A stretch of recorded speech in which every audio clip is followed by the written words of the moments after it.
In a quaint town in America, where the streets were lined with charming shops and friendly faces, stood a beloved diner known as Benny's Cafe.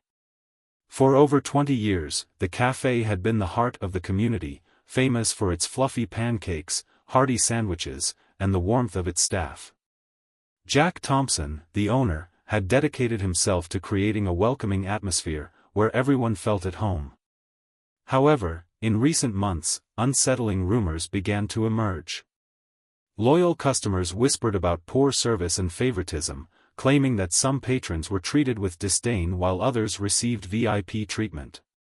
Jack, a man of integrity and hard work, found it hard to believe that his cafe had changed so drastically under his watch.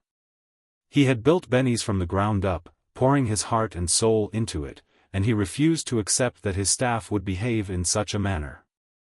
To uncover the truth about what was happening inside his own establishment, Jack devised a daring plan.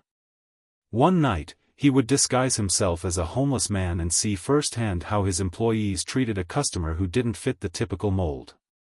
That evening, Jack donned a tattered jacket, faded jeans, and an old baseball cap that obscured his features. He smudged some dirt on his face to complete the illusion, making himself appear unkempt and weary. As he approached Benny's Cafe, a mix of anxiety and determination gripped him. Would his employees recognize him? Would they treat him with the disdain that the rumors suggested? Taking a deep breath, he pushed open the door. The familiar smell of sizzling bacon and freshly brewed coffee greeted him, but the warmth he usually felt was absent. The new hostess, a young woman named Sarah, glanced up from her phone and wrinkled her nose at the sight of him. "Can I help you?" she asked, her tone dripping with condescension. Jack nodded, trying to maintain his composure. "Just looking for a bite to eat," he replied, hoping to keep the interaction polite. As her eyes traveled over his shabby appearance, he felt the weight of her judgment. "We don't really have free meals here," she stated flatly. "I didn't ask for a free meal," Jack replied, surprised by her hostility. "I have money." After a moment of hesitation, she reluctantly handed him a menu but led him to a dimly lit corner table, far from the bustling crowds. As Jack settled into his seat, a wave of anger washed over him. It was clear that this was more than just poor service, it was a deliberate exclusion. 10 long minutes passed before a waitress named Lisa approached him, her expression bored and dismissive. "What do you want?" she asked, barely making eye contact. "I'll have a coffee and a burger, please," Jack said, maintaining his facade. Lisa sighed loudly, as if his order were a burden, and shuffled away to the kitchen. While he waited, Jack observed the other tables in the diner. A group of well-dressed businessmen were enjoying their meals, laughing and chatting animatedly. Their plates were filled with beautifully arranged food, while Jack's own meal, when it finally arrived, was a complete disappointment. The burger was overcooked and dry, the fries were cold and limp, and the presentation was lackluster at best. Frustrated, he cut into the dry patty and glanced around. The businessmen were being served promptly, their plates overflowing with gourmet dishes, while he was left with a meal that seemed to have been prepared with little care. Jack's stomach churned with disappointment. It wasn't just bad service, it was intentional neglect. An elderly woman named Martha, a regular at the cafe, noticed the disparity and approached Jack's table. "Excuse me, dear," she said kindly. "Is everything all right with your meal?" Jack shrugged, keeping up his act. "Just hungry, ma'am." Martha's eyes narrowed as she inspected his plate. She could tell something was wrong. "Stay here," she muttered, marching toward the manager's office. Meanwhile, Lisa returned to the businessmen, her demeanor shifting to one of cheerfulness as she took their orders. Jack couldn't hold back his disappointment any longer. He stood up and walked toward the front of the cafe, ripping off his cap and wiping the grime from his face. Gasps filled the diner as the truth was revealed. Jack Thompson, the owner of Benny's Cafe, stood before them, anger radiating off him. "Is this how you treat customers when I'm not around?" he demanded, his voice steady but firm. Lisa's face paled, and the hostess, Sarah, stepped back in shock. The manager, Mark, emerged from his office, his expression one of disbelief. "Mr. Thompson, Save it," Jack interrupted. "I'm not interested in excuses. I need to know how this happened." He scanned the faces of his employees, once trusted but now betrayers of his vision. Some looked ashamed, others appeared indifferent.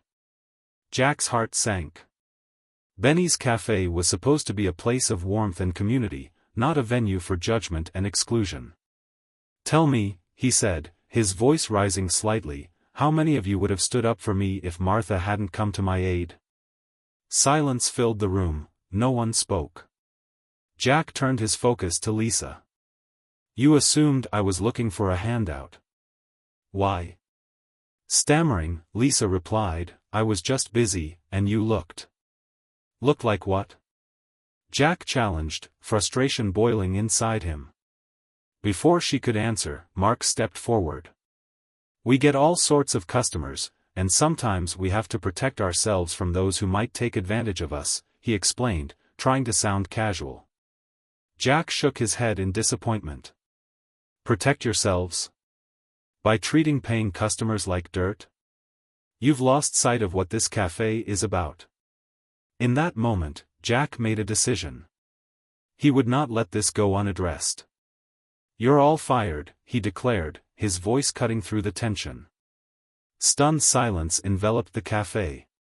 Mark opened his mouth to protest, but Jack raised his hand. "No arguments. You've shown me that you don't understand what it means to run a place like this. If you can't treat everyone with respect, you don't belong here." Lisa's eyes filled with tears, but she didn't argue.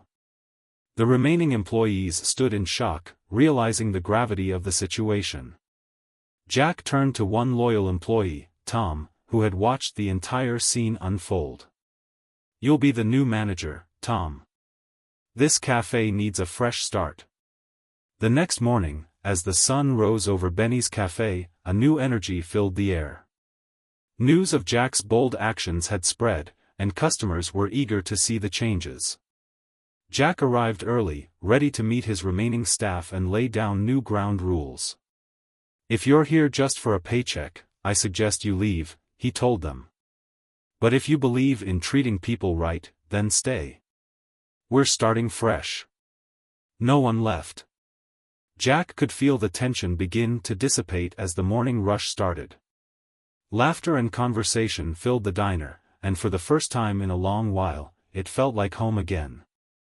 As the days passed, Jack implemented new policies and hired fresh talent, people who shared his vision of kindness and respect. The cafe thrived under this new leadership, and regulars returned, smiling and enjoying their meals without fear of judgment.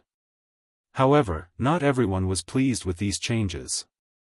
Whispers of resentment echoed in the back, and Jack could sense that some were unhappy about their new roles.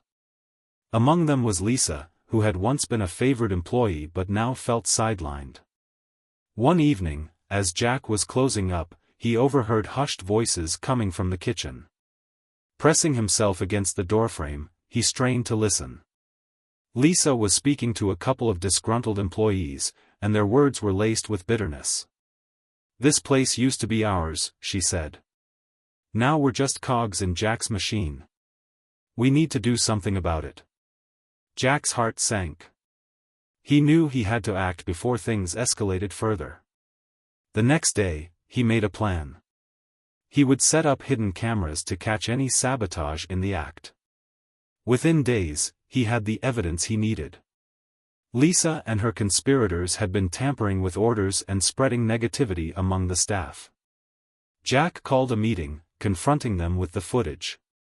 "You had a chance to be part of something great," he said, disappointment clear in his voice. "But instead, you chose to undermine everything we're building here. You're all fired." With Lisa and her group out, the cafe began to heal. Jack's vision of a welcoming space started to flourish, and the community embraced the changes wholeheartedly.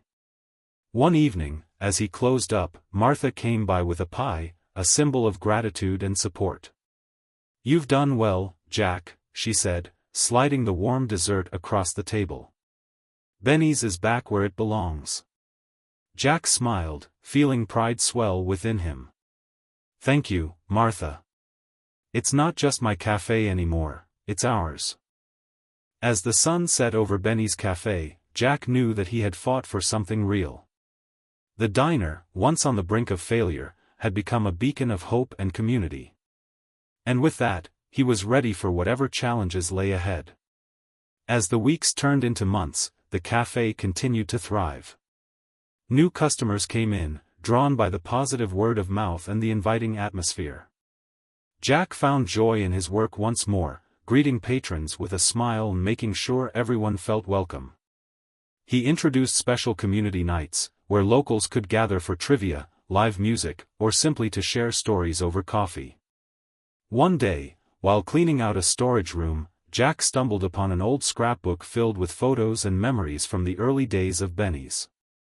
As he flipped through the pages, nostalgia washed over him. He remembered the struggles and triumphs, the friendships formed, and the laughter shared.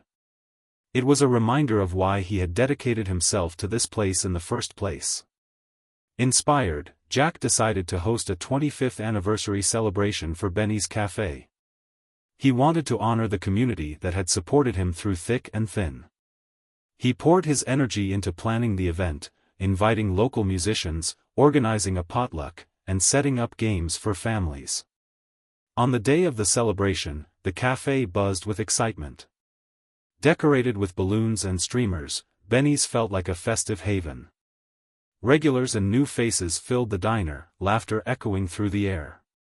Jack moved from table to table, chatting with guests and expressing his gratitude for their continued support. As the sun began to set, Jack took to the small stage set up in the corner of the cafe. With a heart full of appreciation, he addressed the crowd. "Thank you all for being here today. Benny's Cafe is more than just a diner, it's a community. Each of you plays a vital role in making this place what it is. I am truly grateful for your support and friendship." The crowd erupted in applause, and Jack felt a sense of belonging wash over him. This was what he had fought for, a place where everyone was valued and respected. As the celebration continued, Jack noticed Lisa standing outside the cafe, watching through the window. She looked different, her expression was one of regret rather than bitterness. Jack remembered the lively employee she once was, and a pang of sympathy struck him. After the event wrapped up, Jack walked outside and approached her. "Hey, Lisa," he said gently. "I didn't expect to see you here." She looked down, shame evident on her face. "I just wanted to see how things were going," she admitted softly. "I realize now how wrong I was. I miss working here." Jack paused, considering her words. "It takes courage to admit mistakes," he replied. "But rebuilding trust takes time. If you're willing to work hard and prove that you've changed, I'm open to giving you another chance." Her eyes brightened with hope. "I would love that, Jack. I've learned so much from my mistakes." With a nod, Jack extended his hand. "Let's start fresh then. But remember, it's about respect and teamwork." As they walked back inside together, Jack felt a renewed sense of purpose. Benny's Cafe was not just a diner, it was a place of second chances, where everyone had the opportunity to grow and learn. With every passing day, Jack continued to build a community that thrived on kindness and mutual respect. Benny's Cafe became a beloved institution, not just for the food, but for the atmosphere of acceptance and warmth that enveloped everyone who walked through its doors. Years later, as Jack looked around at the bustling cafe filled with laughter and joy, he knew he had created something special. Benny's Cafe was a testament to resilience, a place where friendships flourished, and everyone was welcome. It was not just a diner, it was a home away from home for all who entered, and Jack Thompson was proud to be its owner.